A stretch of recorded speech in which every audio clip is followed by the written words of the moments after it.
Bonjour, bonjour, and welcome to episode 24 of Paris in Bleu Blanc Rouge with Claudine Hemingway. That's me. It is Tuesday, June 30th, and we have survived our heat wave that we had in Paris last week. Lasted for about 10 days. You had to be, I think, living under a rock to not have heard about it at this point. It was excruciating, to say the least. It was extremely, extremely hot. And they say we might have another one coming here in a couple weeks, but let's cross our fingers that it's not quite as bad as that one was. But it was difficult. It was very, very difficult.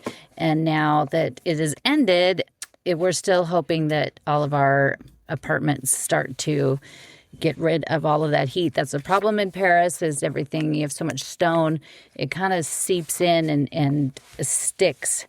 And it takes, they said, 4 to 5 days for it to finally kind of get out. So I think that once we get rid of this heat that's trapped, it's going to get warm again. But this morning was in the high 50s.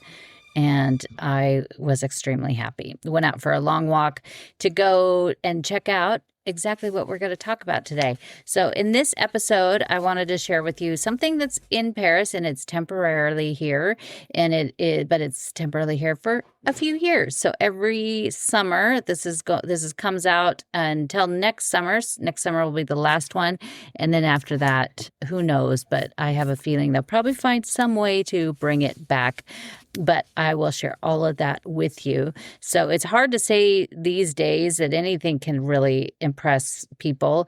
The attention span is so short that companies, restaurants, and museums all want that viral moment that spreads within hours, but then it's just forgotten.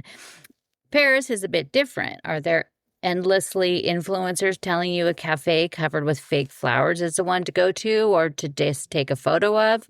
Of course. However, there is an entirely different side of Paris, one that is tied to its deep history, running through the streets like an ancient vein of cobblestone. The French love their history and their heritage. Each September, one weekend is dedicated to the many historic buildings that open just for 2 days. So when something new appears in Paris, it's first met with a whole bunch of distrust and even hatred. But if you tie it to a historical moment or idea, you have a good chance the skeptical Parisians will like it or eventually come around to saying it's at least okay. For the 2024 Paris Olympics, organizers had a lot of work ahead of them and, of course, very lofty goals, starting with the opening ceremonies. We aren't going to get into the entire opening ceremonies or the ridiculous opinions that came from it, but there was one moment at the very end that did what few things can: capture attention and keep it returning to each year. With each Olympics, every host city wants to do its best at showcasing how unique and beautiful the city is. Sadly, for anyone who comes after the Paris Summer Games, you're just going to be out of luck. It'll be hard to top Paris's venues and skylines. The Château de Versailles is the background for the equestrian competition. Even swimming in the Seine was pretty magical with the Eiffel Tower above. A few months before the opening ceremonies, we heard that the Olympic cauldron would be placed in the Jardin des Tuileries. And one day, a silver balloon appeared. We didn't know how it would all tie together until we learned at the same time as the rest of the world that the cauldron was lit and lifted from the center of the basin and up into the air. During the Olympics and the Paralympics, each night after the sunset, the balloon would rise into the air. During the day, the lucky few who were able to grab tickets fast enough got close to it, but it was still just as easy to see it from anywhere in the garden, the surrounding streets, and even the terrace of the Louvre. The balloon was seen as a huge success that it would be brought back each year until the 2028 Summer Olympics in LA. Lucky for those in Paris, for the next few months, you could once again see the large silver balloon and cauldron rise from its base each night, and each day you could walk around the base without a ticket. What was its amazing sorcery, and how was it the flame not setting the helium-filled balloon on fire? And furthermore, why a balloon? French designer Mathieu Lehenner designed the torch that carried the flame from Greece through nearly every corner of France and even to French territories in the middle of the ocean, and ended in Paris on July 26, 2024. The 51-year-old designer opened his own atelier in 2001 and has added his creations to museums, including lighting in the Café Moulin in the Louvre, but since been removed. His contemporary lighting and furniture with rounded corners gives each piece a very playful quality.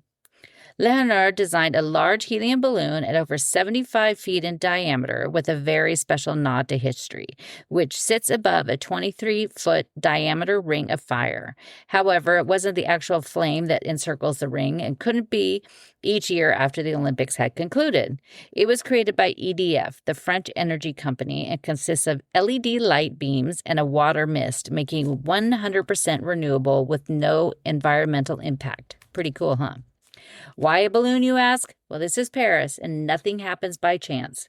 The heritage is taken very seriously here, and the balloon is a nod to an event that happened on December 1st, 1793, in this very spot. But first, we need to talk about the first balloon launch that took place in front of Marie Antoinette herself. Picture this. It's Thursday, September 19th, 1783, and just after 1 p.m. in the courtyard of the Château de Versailles, a duck, a rooster, and a sheep are loaded into and tied to a basket that hangs from a balloon. Louis XVI had heard about this new invention that could rise from the earth and into the sky and had to see this for himself. The Montgolfier brothers were born into a large family of 16 kids.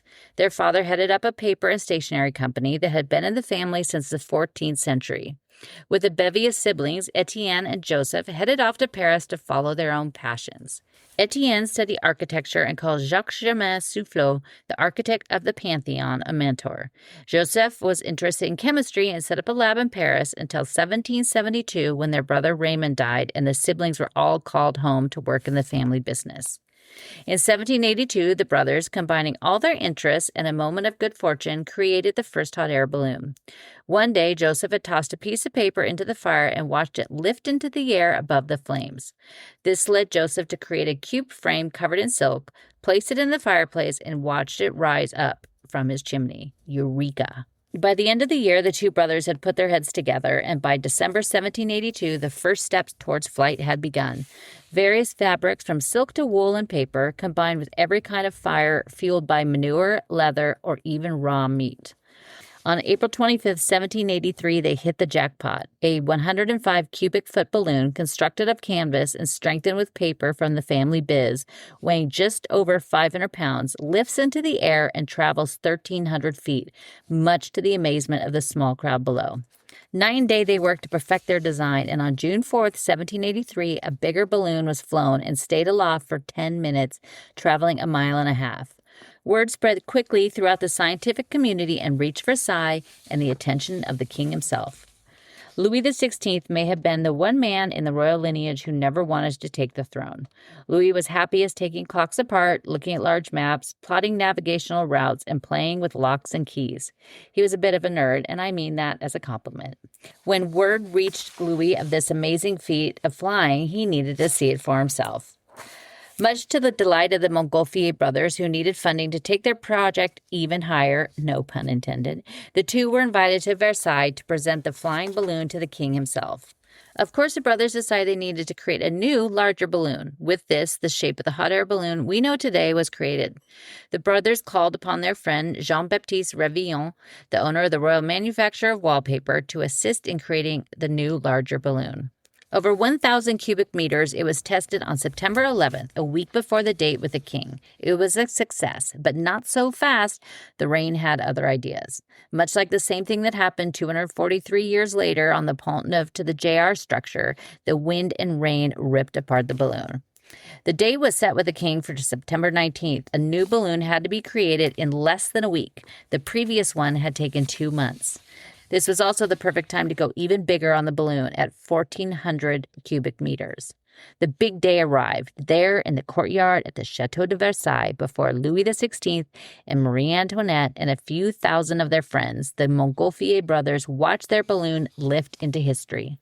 On September 19, 1783, at 1:11 p.m., with the precious cargo tied in a basket, the balloon lifted and traveled straight up 2,000 feet, and in 8 minutes, it traveled north 3.5 kilometers to the Carrefour de Maréchal in the nearby Bois de Vaucresson. A rip in the balloon brought the trio down, and to the surprise of everyone, were completely unharmed for the most part. The world's first astronauts were given a hero's return to the chateau and placed in the royal menagerie, where they lived out a very lavish life, although some bystanders said the duck's beak was broken because the sheep sat on it. Physician Jean-François Pilatre de Rosier was on hand that day and was the first to see the 3 thriving animals for himself. The next step was to fly a human, and the physician was the first to raise his hand. A larger balloon was designed, and this time they covered it with wallpaper decorated with the motifs fit for Versailles. On a blue background, gold intertwined L's, the cipher of the Bourbon Louis, as well as the symbols of the zodiac, eagles, and of course, the son of Louis XIV. I have a photo of the lithograph on my website, ClaudineHemingway.com. The first test was held on October 15th, rising 85 feet and remaining aloft for over 4 minutes. On October 19th, on the Rue de Montreuil in the Folie Titon Park of the Revillon Manufactory, the first human, Pilatre de Rosier, was launched 266 feet from the ground, this time tethered. Later that same day, André Giraud de Villette joined the good doctor and remained aloft for almost 10 minutes. After final approval from Louis XVI himself, the first non-tethered launch took place on November 21, 1783, from the Château de la Muette outside of Paris. The king wanted to use convicted criminals for the first flight in case it ended in death, but was convinced by his advisors that it would be safe. The balloon not only stayed in the air, but it also quietly traveled over the Jardin des Tuileries and the city itself. Can you imagine the surprise people would have had below if they were unaware of the event? For 5.5 miles, it crossed Paris, landing southeast of the center in the Boutecois. The Montgolfier brothers would cement their place in history and science, so much so that the Montgolfier is the French word for hot air balloon. Joseph would live until 1810, and he was awarded the Legion of Honor by Napoleon and named to the Academy of Science. Sadly, Etienne died in 1799, but would have been given the same honors had he lived long enough. I wonder what those two fellows would think today. As for the first man to travel into the air, Jean-François Pilatre de Rosier, he became obsessed. On June 23, 1784, Rosier returned to Versailles to fly in an even larger balloon christened La Marie Antoinette, alongside chemist Joseph Louis Proust, and in front of Marie Antoinette, Louis XVI, and the guest King Gustavus III of Sweden. The two took to the sky. This time they reached beyond the clouds, 9,800 feet above the earth, and disappeared from view. In less than an hour, they traveled 32 miles before running out of fuel and dropping near the forest of Chantilly. Rosier's need for speed or height would be his undoing. He was bolstered by successful launches, but he now wanted to cross the English Channel. On June 15, 1785, with physicist Pierre-Ange Romain in a specially designed balloon that sat on a column to hold enough fuel for the crossing. Shortly after takeoff, strong winds blew them back over land, and the balloon lost its air and crashed to the earth. The first man to travel into the air was also the first man to die in the pursuit of flight. While the Montgolfier brothers were presenting their creations before the King and Queen of France, 2 other brothers were nipping at their heels. Physicist Jacques Charles created the first hydrogen-filled balloon, which is 14 times lighter than air. Working with the brothers Enjean and Nicolas Robert, a silk balloon coated in rubber was constructed in the Place des Victoires. On December 1st, 1783, from close to the very spot where we find the Olympic Vasque today, Jacques Charles and Nicolas Robert took off and floated 27 miles while more than 400,000 people watched, including Benjamin Franklin.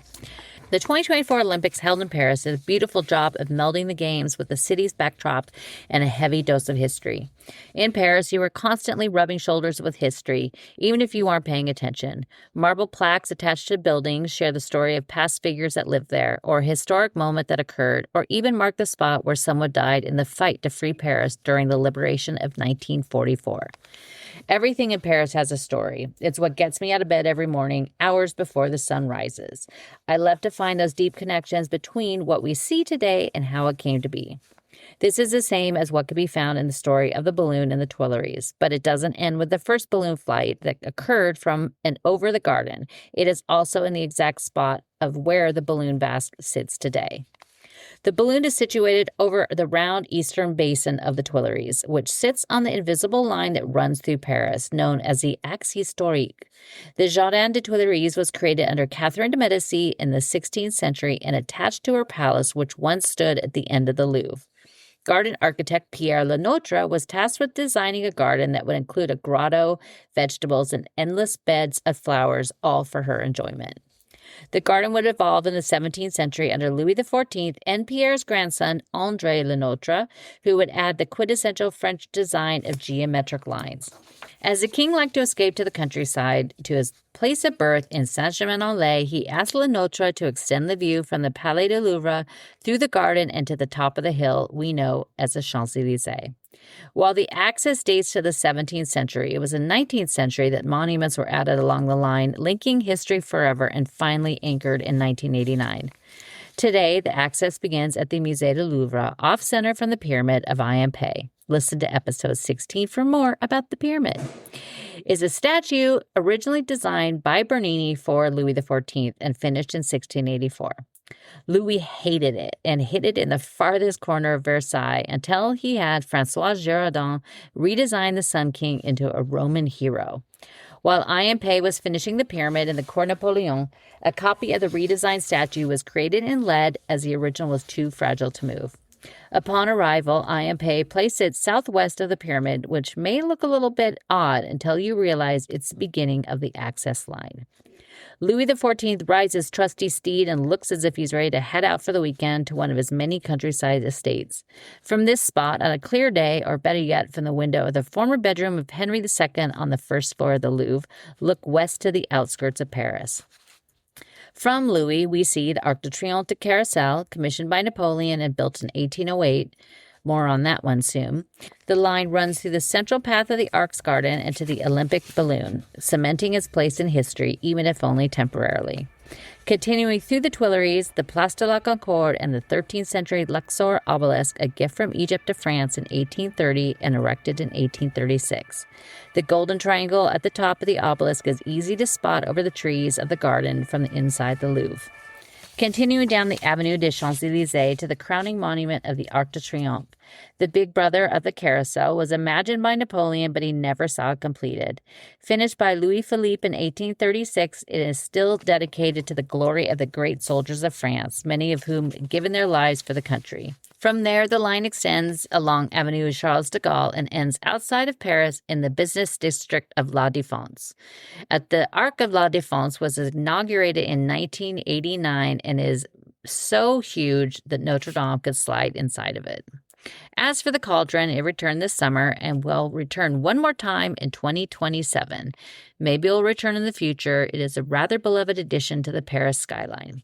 The Jardin des Tuileries opens to the public each morning at 7 a.m., but it could easily be seen without even entering the garden. You can watch it rise again each night at sunset, and it stays high above the city until 2 a.m. It rises 197 feet into the air until September 14th. If you're going to be in Paris, their hours are in the month of July until July 31st. The garden closes at 9:30 p.m. and the Vasque rises at 10:30. In August, the garden will close at 8:30 and the Vasque rises at 9:30. And from September 1st to the 14th when it closes, the garden will close at 7:30 p.m. and the Vasque rises at 8:30 p.m. Unfortunately, the Vasque isn't designed for people or sheep, but you can travel by air and have a fantastic view of Paris just down the Seine.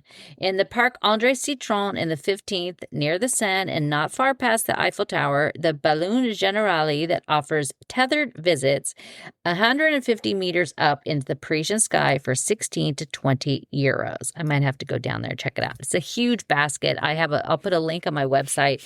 I mean, you could actually look in advance to make sure it's running that day. It's not something that is busy tourist attraction because it is kind of out of center.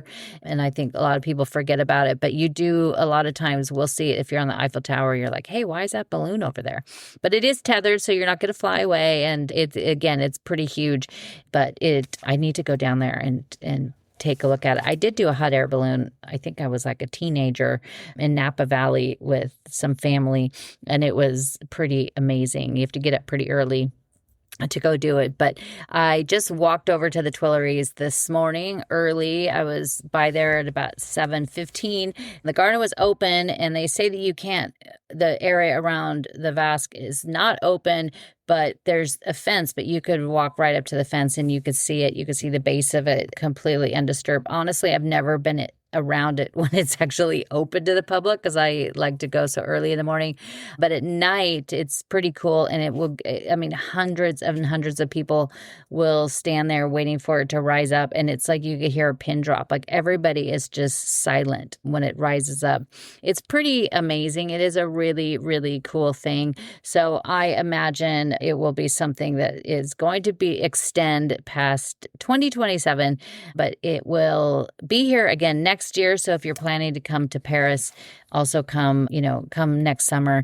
And, it's a kind of a secret, and people tell you not to come in August, but honestly, August is my favorite month aside from January, February to be in Paris because it empties out of the locals. And every single morning, I call it a month of Sundays because every single morning in Paris, the streets and the neighborhoods are just like completely quiet until like 11:30, and it's just glorious. I love it so much.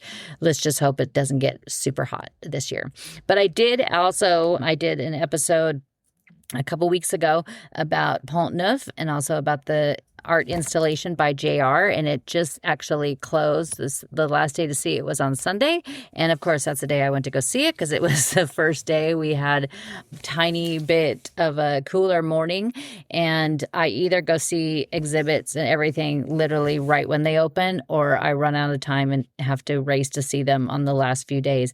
But I did go see it, and I went really early in the morning. I went about 6:30 in the morning because it was open 24 hours a day. And I put a video on my Instagram, Claudine Bleu Blanc Rouge, and it's also on my Facebook, Bleu Blanc Rouge. So if you're on either one of those, check that out. But it was really interesting. It was really warm in there, so I cannot even imagine what it was like when it was 103 degrees here. But it was really interesting. It's supposed to have like music and stuff, but it also had like a Snapchat thing, and I don't have Snapchat, but you do hear kind of. I left the sound as it was. I didn't cover it with music on my Instagram, so you could kind of check it out for yourself. It was really interesting, and now it's June 30th, and Sunday the 28th was the last day, but I walked by this morning, and it's still completely all set up. So it's going to take a little bit of time to take it down, but I would imagine they'll start to deflate it pretty soon, and then the Pont Neuf will open once again. But it was pretty cool. I really liked it. A lot of people didn't. A lot of people let me know in my comments on my stuff that they didn't like it, and that's, c'est la vie, as we say. But, it's temporary, and it's going to be gone pretty soon, and at least we got to see it. I would have loved to have seen Christo and Jean-Claude when they originally wrapped the Pont Neuf 40 years ago, I think it was. But it was still pretty fantastic to see it. So make sure you go, if you're interested, go check that out. I've actually been working on next week's for a while there because it is specifically a painting of a event that happened over 200 years ago, and it's one that I really love, and it's an amazing painting. The actual event was a pretty tragic, horrible thing, but I love the painting. So I can't wait to share that with you next week. So make sure to subscribe and give us a little thumbs up here. But make sure you also check out my Instagram or Facebook. And if you're coming to Paris, reach out to book a walking tour of Paris, or even have me help you plan your trip and time here. There is a lot of things that are always changing here, and everything I do is very customized to you and exactly what you want to see and how you want to see it. So reach out. You can find everything at ClaudineHemingway.com, and I hope you have a wonderful rest of your week and start to July.